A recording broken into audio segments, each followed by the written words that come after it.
up, guys? It's Jordan Nothing Gilbert, and I wanted to welcome you back to the MDL Pro Tips powered by Mountain Dew Game Fuel. Today we're going to be talking about mistakes to avoid on T-side DUST2.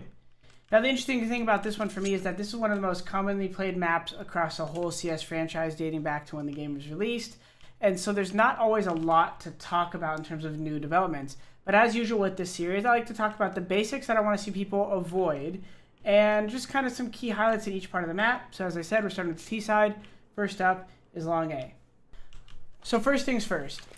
A lot of times when I see people rush long, if you have the whole team behind you, it's great. You're probably not going to run into too many gaps in terms of your flashes because everyone's chucking a lot over. But as we all know, especially in solo queue, you're not always getting the support you need. So if you want to solo wrong rush, here's what you need to do. The first problem I see people do is they throw this first flash way too early. They throw that flash and then they sometimes don't even throw another one, or they try to throw something and it's not really doing anything because the guy at the corner is not going to be pushed back off the angle. So the first thing you want to do when you're rushing long is you want to make sure when you throw this flash, if you don't think you're going to have support, obviously if you have someone, you tell them to throw a flash like right as you're about to hit the door. Perfect. If not, wait till the last second for yourself, throw a flash like that, and while you're running, bank another out the door and get a nice jump out to the left here. The reason you want to do this is because what that flash will do is you're hoping it'll deter this guy, and at the least, if it doesn't and he's peeking it, he'll eat the second flash while you're bunny hopping, and he might have to be pushed off the angle enough times where he needs to come back and peek it, but you're already out wide. Secondly, you want to throw the bank flash because if this guy's running, he normally turns left and comes back, and if he sees the bank flash, he'll be running like this to big pit. It'll give you enough time, even if you're jumping, to turn, land, get the kill. I've done it 1,000 times, and you can get that kill, and that's one way of doing it by yourself. If you think they're not going to nade it, or they haven't been nading it, the second option is instead of throw this flash, wait for the nade split second. You can secure that you can get out, but this time the big pit guy can be there. But you can throw this flash, blind the long hopper, and if you're confident this guy will be peeking, you want to get that kill, you can do that. Now you're out, the opper's there, and you could use like a little back pedal flash to push him off the corner, and now you have long control. So just a couple options to make sure you're actually blinding the people you need to blind to get the space that you want.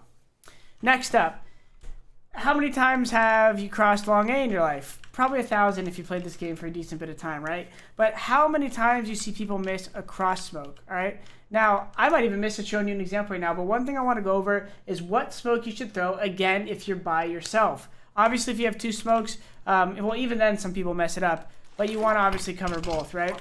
Well, I'm going to fast forward the server here a little bit and show you one smoke to cover the left side, which is what you want to cover if you're by yourself. You do not want to cover the right because they could see you cross and try to time the shot. It's harder for them to react if you're coming through the far side of the smoke because this way they have to be watching a small gap and you could jump in a variety of places. You could run across. But you could hit the B-hop easier and they have less time to shoot you, right? If you come through the gap on this side, and the gap, is like this, right? That might actually not provide one. They could trace you with their M4, right? And they could still do damage to you. But if you throw the smoke on this side, they have less time to trace you. They don't know when to shoot through the smoke, right? So here's a good smoke for the left. I don't even really line it up closely, but it's on the corner of this shadow. I just kind of stand here, aim at the top point of this awning, and then do one run step. I might need to run a little farther than that. This one will work, but it clouds out a little bit. Yeah, there you go. So that one's good, right? So I like this flash, or this smoke, because if you couple with flashes, it's great. It's perfect to cross. You can throw like a deep flash like that in the back while you're running, hug the smoke, and then jump, right? That's going to be really good because any opera back here, this flash is enough right there to at least blind them for a split second, just so that if they're zoomed in, they're going to move or do something, right? Because no one wants to just stand still blind. And it's going to be enough for you to get across this gap. So make sure you're throwing that one smoke on the left side if you only have one to cross.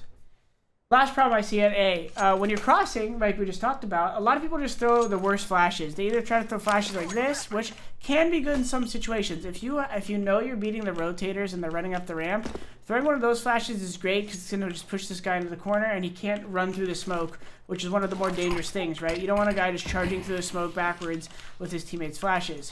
So the one thing you could do to kind of mitigate that helps you in both cases so you can get ground is a simple flash that I know a lot of you know but you don't do enough. It's just flashing to the right for your teammates. Now, if you say, oh, okay, people in solo queue aren't going to throw these flashes, then be the support. I would rather throw flashes for my teammate and matchmake and have them cross, even if they trade evenly or maybe die, and you get away with baiting, but at least I'm still alive in a good situation, And more often than not, if your team is rushing up, which a lot of people like to hold W and matchmake, you're throwing flashes like this for them. And they're able to run up and just do a little turn without having to turn too much. And is blinding people running up the spawn ramp, is blinding operas holding this wide angle, right? And you could throw them shallower, obviously. Those ones will hit a lot of people. The textures don't fully block the flashes unless they're like here maybe. But like, you could throw them, a lot of times I'll throw them even higher, right? You just throw them to the right, high right like this, I think even a lot of people throw. And these flashes will destroy the people on the site, even pretty deep out there.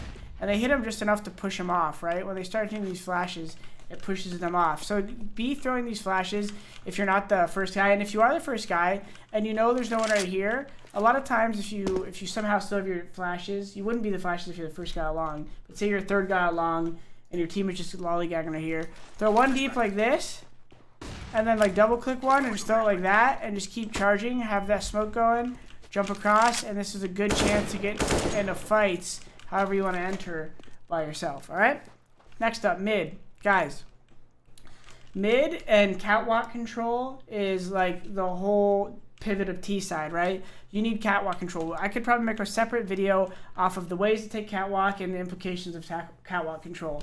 But the two things you guys need to know for catwalk control is, well, so the mistake is not going up cat with an Xbox smoke.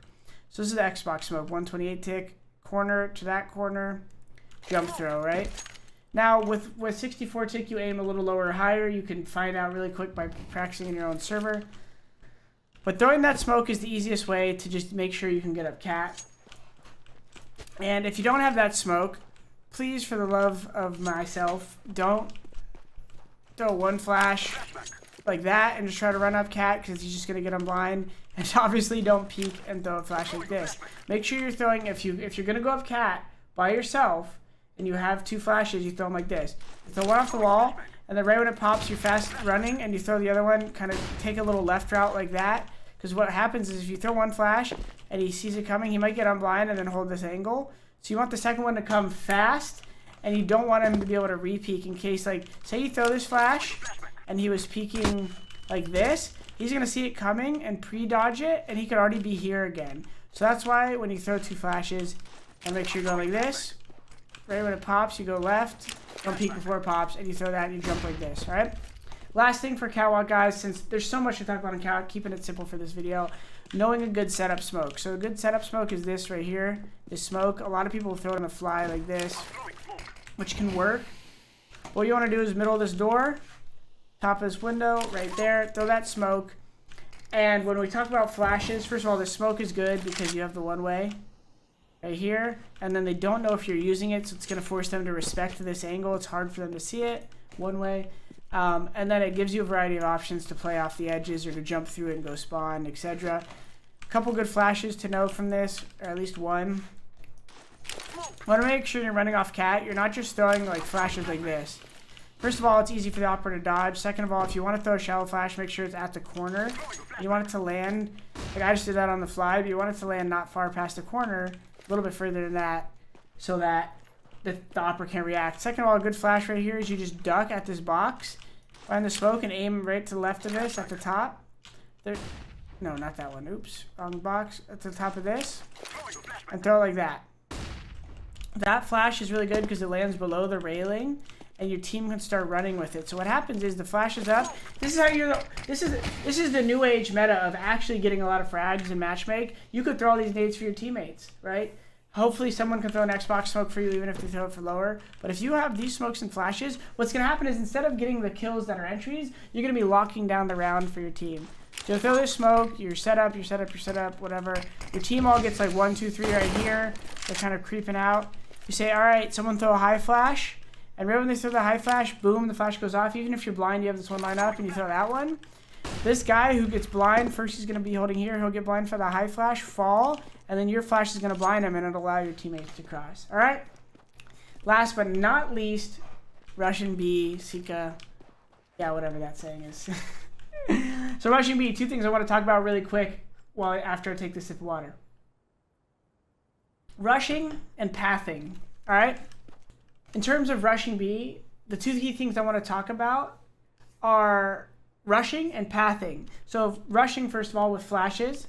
I see a lot of people will throw, like, run up here and throw one flash, and then they'll have to turn, whatever. The key is 2 flashes fast. Right when you're around the corner, throw this one, so for the guys that could be peeking, and then hard off the right side of this wall, so it goes deep into this corner. It's a little more shallow even. It's right when you're here.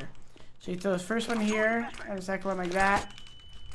This is why we practice. Second one right off the corner like that as you're rushing, and you just take this path while you're running in.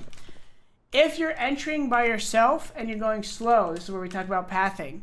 It's okay to go wide and take these fights, but whenever you're with a teammate and you're clearing stuff, you want to take the tight fight here, because what happens is right when you entry, you want to create space so that you're here on this line so that he could step out and trade. You don't want to be peeking, if you have teammates behind you, you don't want to be peeking wide like this, unless you're confident maybe in the exact spot he's holding window and you just want to go like this. And he's opping, but most of the time you want to be coming close and swinging, because it's harder for them to react to this angle, first of all. And second of all, it gives more space to your teammates behind you, all right?